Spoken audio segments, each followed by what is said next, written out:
Jay Hibb, Stretford, Paddock. This is it. This is the big one. Manchester United travelling to the Emirates to face Arsenal in the FA Cup, the trophy that really matters. Joining me is Mr. James Young. Youngie, how are we doing? I'm good, yeah. Yeah, are you excited? You love the FA Cup, don't you? The FA Cup's a great competition. And actually, third round is normally around the same day as my birthday, so oh, is I love it. Yeah. When is your birthday? It was yesterday. Oh, was it? Oh, bro, sorry. Happy belated birthday. Yeah. I'd tell you what, it's my birthday coming up, so you don't wish me a happy birthday on my birthday, and I won't feel as bad. How many candles on the cake? 22. Such a youngster, such a young pup. Last season, the FA Cup, I was going to say it saved Eric Ten, but it didn't really, because he got sacked about 3 months into the season. But it certainly saved United's season, didn't it? It gave us a bit of a high. It is our trophy. We're the current holders. How important do you think it is for United to progress in this competition? Because this is a difficult game, and we'll get to predictions and all the rest of it in a minute. But do you feel like this could be a sort of a trophy in a competition that gives us a bit of positivity like it did last season when we're struggling in the league? Well, yeah, you've got a massive away following, especially because you get more for cup games. Well said. Arsenal away, there's loads of people going down for it. It's a massive tie, and it's a big club, and if United can get a result, that's in terms of a confidence boost. We're not even talking about winning the trophy yet because it's the third round, but just to push on in the next few games, you start to get a bit more momentum in the team. You get a draw away at Liverpool, maybe you get something at Arsenal. The players start to believe in themselves a bit more then, and it means those easier games that United have coming up, Southampton in midweek, for example, they're not trudging to a sort of 1-0 defeat at home because they believe in themselves a bit more. And I think the interesting thing that Amorim said after the Liverpool game, he was almost annoyed that his players weren't doing that every game. And I think that's what the expectation is now, to perform like they did against Liverpool. No, I agree with everything you've said there, to be honest with you. And you make a good point about the fans. Obviously, you got a bigger allocation for the FA Cup game. But just as a fan anyway, you want your team to have a chance of silverware. You want your team to be involved in things. Motivating yourself as a fan for a mid-table clash against whoever. It's a bit like, obviously you're always going to get behind the boys and you want to win, but it's like if you've got the potential to win something, it gives you a bit of a lift. Well, you're not sat back going, remember that season we qualified for the top 4? It's not. No, it's true, isn't it? And I feel for Ollie sometimes, because Ollie mentioned about trophies and the sort of league position, and Arteta said something similar. And I understand the point of, it can be much harder to finish third or second in the league than it can be to win a cup in many respects. But people remember the cup finals. People remember winning that trophy. That, especially as a fan, that victory over Manchester City in the FA Cup final was amazing. It was one of the best. It was genuinely one of the best times I've had as a Red. One of the other best times I've had as a Manchester United fan, and this might sound like I'm exaggerating because unlike you 22-year-old self, I'm a lot older and I've seen United win everything, but it was the game against Liverpool, the 4-3. That is one of my favourite moments as a Manchester United fan. It really was. It was a phenomenal day, a phenomenal game. And it was that man, Amad Diallo, who got the winner, a kind of unlikely hero because he wasn't exactly getting many minutes. He's just signed a new deal till 2030. What have you made of him as a player and the fact that we've tied him down, and how important do you think he can be in this game? Well, he's been a bit of a revelation really in the last 2 seasons. I think before that Liverpool game, people almost forgot that he was in the United squad, which is kind of crazy to say now. Went on loan to Sunderland, went on loan to Rangers.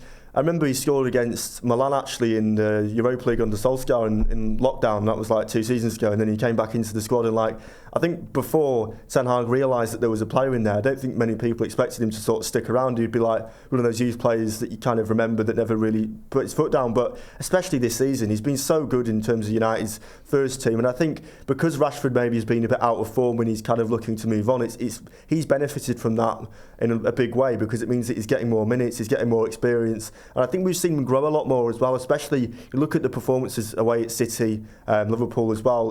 These are really mature performances from quite a young player.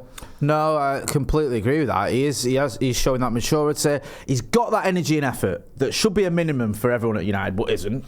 And he's also got that quality as well. And you look at some of those goals you mentioned, you look at the ones at City in particular, had a hand in both goals, obviously.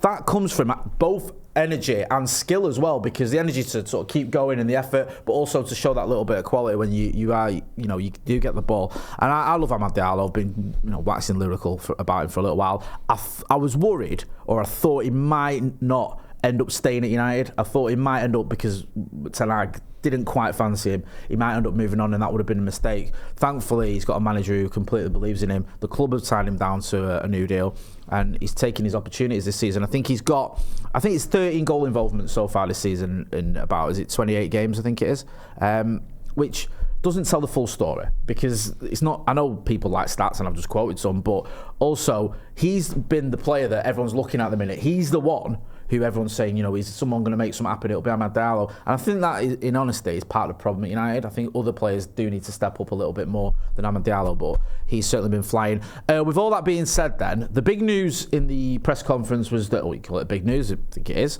was that Altay Bayındır is going to start in goal. Let's talk about predicted 11s. Give us your predicted 11. This is the team you think Ruben Amorim's going to pick for the trip to the Emirates. Just talk us through it. Well, I've gone with Bayindir in goal, obviously, because he's said that. I think we need to see a bit more from him. I mean, the Spurs League Cup game, both goalkeepers, I don't think had their best games. That was like a battle of the battle of the blunderers, wasn't it? Really, I think that's to be honest. Polite, to be honest. Anything you can do, I can do worse. Yeah, it wasn't great. Yoro only because I just think he had such a good game against Liverpool. I think he deserves to stay in the team. And then Maguire, actually, I think he got a lot of unfair stick for missing that chance. He's not a centre forward, and I actually think that was a hard chance. I know, yeah. Like because Xerxes kind of hit it into the ground. Yeah. It was a weird way to set him up. I'm not particularly. I'm going to dig at Xerxes because I think he's had enough stick already. But yeah, I'm with you on that one. I thought it wasn't, and also there's people have been doing their own VAR, haven't they? And it depends who you read whether it was offside anyway. The chances are it probably would have been given, and then we all would have been absolutely raging. But I agree. I think Maguire did well, and I don't think he deserves too much stick for not scoring the winner at Anfield. It's not exactly that's not a stick that you should be beating someone with who's a defender. Go on, talk us through your midfield and attack. And then Martinez as well, obviously, did score a goal at Anfield, and had probably his best game. Mini United shirt. And then again, Ugarte and Mainoo again, I think, because they just had a really good game on the weekend. And I think Amorim's kind of trying to find his midfield. I think with Mainoo there was maybe conversation around whether Amorim liked him as much as Ten Hag because he wasn't playing as much, and he was kind of finding it difficult compared to last season. But it's good to see him getting a bit more consistency.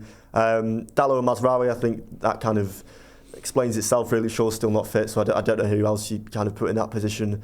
And then the front three, again, I think that's fairly settled now as well. And maybe you could move Fernandes into sort of a 10, but then I think, especially with Amad on that side as well, I think it helps Højlund out a bit more having two players like that just behind him. Because I think you saw it against Liverpool as well. He was really isolated in terms of having chances given to him. He was on his own a lot. Højlund, that's been the story of his season, really, hasn't it? And it depends on, again, your opinion. Is it his fault he's not getting in the good positions, or is it the team aren't providing him with the ammunition he needs? I think there might be a little bit of truth to both those things. Listen, the thing you'll get with Rasmus Højlund, regardless of whether you're going to get goals or not, is effort. I think that's the minimum you should expect from a Manchester United player, and he does run himself into the ground, and I'm hoping the goals will come. We saw it last season where he was, he wasn't having much luck, was he, in the Premier League? I know this is an FA Cup game. In the Premier League, he went quite a while without a goal, and then he started scoring quite a few. My team I think it's the team that started against Liverpool other than the goalkeeper. So I understand your point about Lenny Orwell. Thought he did very well. I think De Ligt, he was in the walls, wasn't he, with Darwin Núñez and one or two others. But I think he's been decent since he's come in. I think he'll keep his place. I think he's just going to go with the same team other than the goalkeeper. I think that is the same team that started at Anfield. Certainly everything you've said makes sense to me. What you see with that team as well is, when we're out of possession or when we're defending, all those players, other than maybe Højlund, can drop deep. You can have Amad Diallo, who is an attacking player, but he can drop into the sort of wing-back position. Bruno Fernandes likes to come deep and help out the midfield when we're up against it. So it's sort of a team that is set up to, when we are attacking, everyone can get forward, and you've got so many attacking options there. You mentioned there, Lisandro Martinez was getting forward. Harry Maguire was getting forward when we had the ball at Anfield. And when you don't have the ball, when you look at some of those players that are attacking players, like Bruno, like Amad Diallo, they can help out defensively as well. So I think it sort of works well. Get involved in the chat in the comments and give us your score predictions, and also, not your score predictions, well, you can give us your score predictions, actually, your team predictions, but also get your phones out. I've just thrown my phone over there, so I'm gonna pretend, we're gonna mime, yeah? Get your phones out, film yourself in landscape for 30 seconds with your score prediction, and send it to paddockmatchday@gmail.com, and we will use that as part of our pre-match build-up on the watch-along.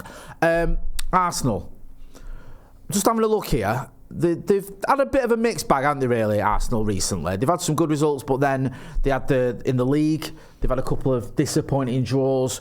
Arsenal fans love a meltdown, questioning Mikel Arteta. They obviously lost in the Carabao. Yep. Thank you, against the mighty Newcastle. Is it producer Ethan is saying there with his smile there with his chest out? What have you made of Arsenal this season? I think a lot of people maybe thought this would be the season that they'd collapse, but they've still kind of been in and around the title race. It's very sort of Arsenal whereby they're there. It's almost similar United under Solskjaer, where they just can't quite take that next step forward to properly challenging for stuff. I think they're still a very good team. I don't think they're going to win the title.